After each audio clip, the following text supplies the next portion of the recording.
Sudah sangat sering kita mendengar banyak orang Kristen berbicara ingin menjadi seperti Yesus, ingin serupa dengan Tuhan Yesus.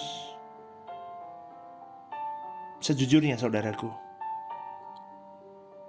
kalimat ini abstrak dan kalimat ini tidak jelas bagi banyak orang. Apanya yang menjadi seperti Yesus? Seperti Yesus di bagian apanya? Kelemah lembutannya? Kalau memang kelemah lembutan Yesus, seperti apa kelemah lembutan Yesus? Kesuciannya? Kesucian seperti apa yang kita harus lihat dari Tuhan Yesus? Tidak mudah menjelaskan bagaimana seperti Yesus, baik di dalam kelemah lembutannya maupun di dalam kesuciannya. Kata seperti Yesus berarti kita mirip dengan Yesus. Itu kalau di dalam konteks bahasa ya, seperti Yesus berarti mirip Yesus. Berarti apakah kehidupan orang percaya adalah sebuah tiruan atau imitasi dari Yesus?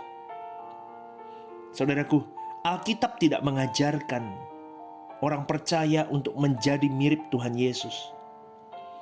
Tetapi Alkitab mengajarkan orang-orang percaya dapat mengenakan kehidupan Yesus di dalam hidup mereka. Paulus menuliskan di dalam firman Tuhan, dikatakan seperti ini dalam Galatia 2 ayat 19-20.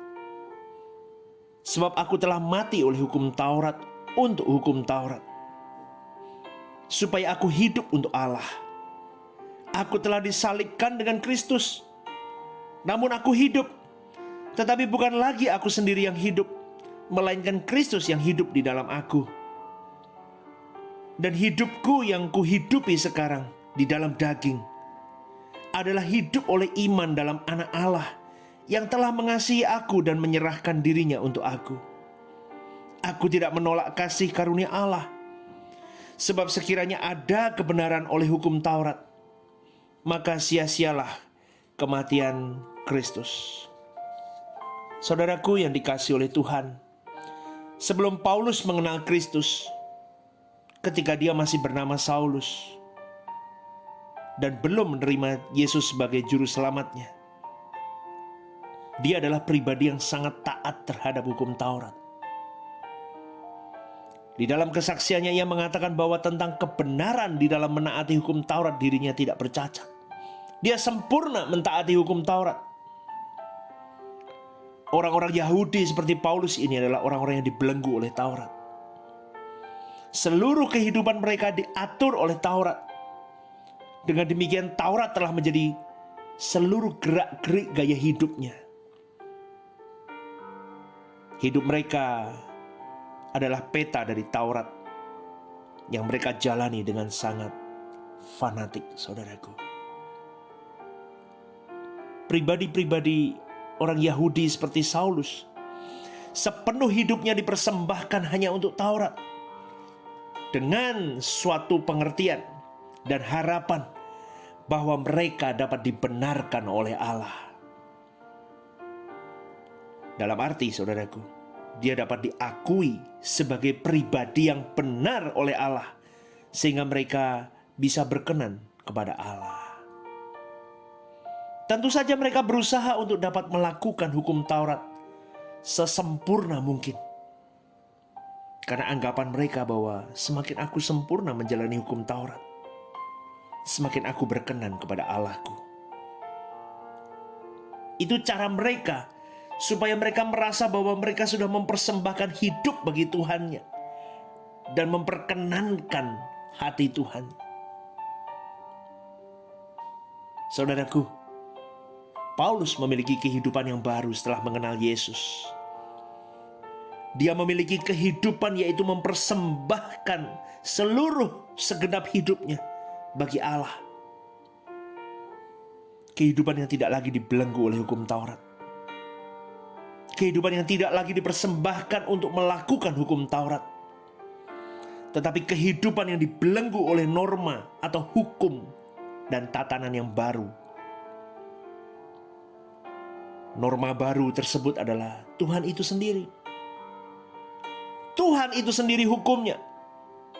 Kalau dulu Paulus memiliki hidup yang prinsip dasarnya adalah Taurat adalah hukumku, setelah mengenal Yesus, prinsip hidup Paulus berubah. Tuhan adalah hukumku. Jadi saudaraku,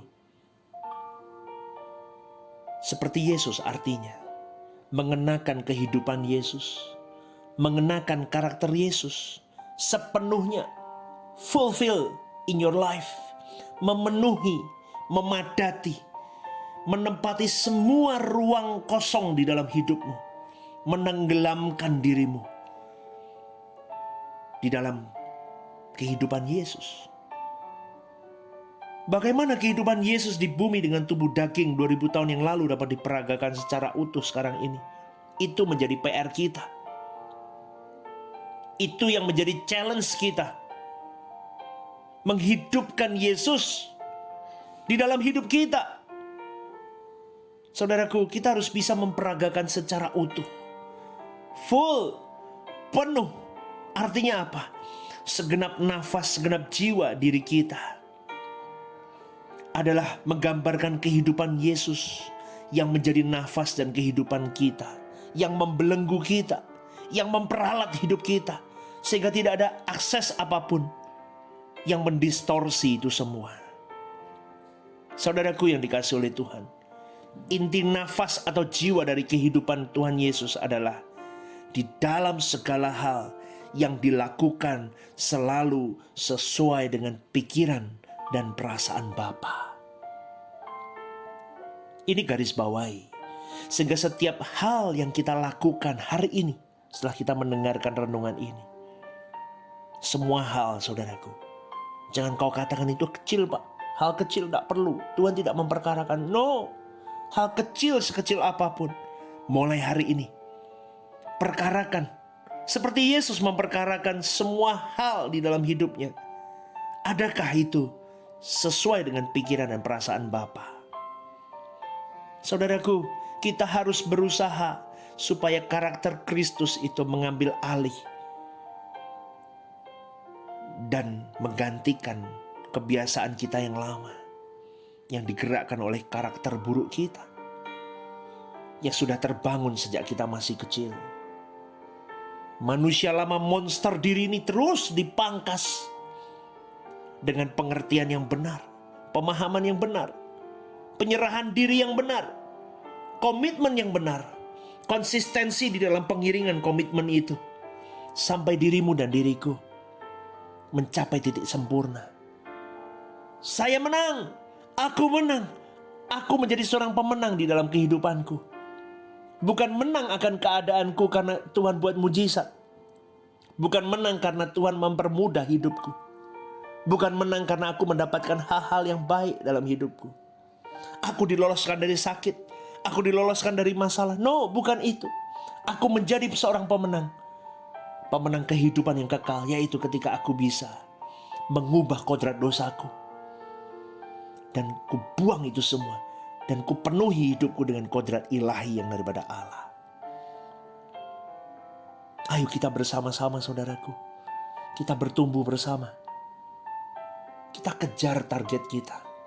Kita kejar target kita sampai Tuhan boleh katakan, yes, engkau anak yang sungguh luar biasa dalam hidupku. Aku berkenan kepadamu. Sola Gracia saudaraku. Kita berjuang bersama sampai di langit baru dan bumi yang baru. Tuhan memberkati. Shalom.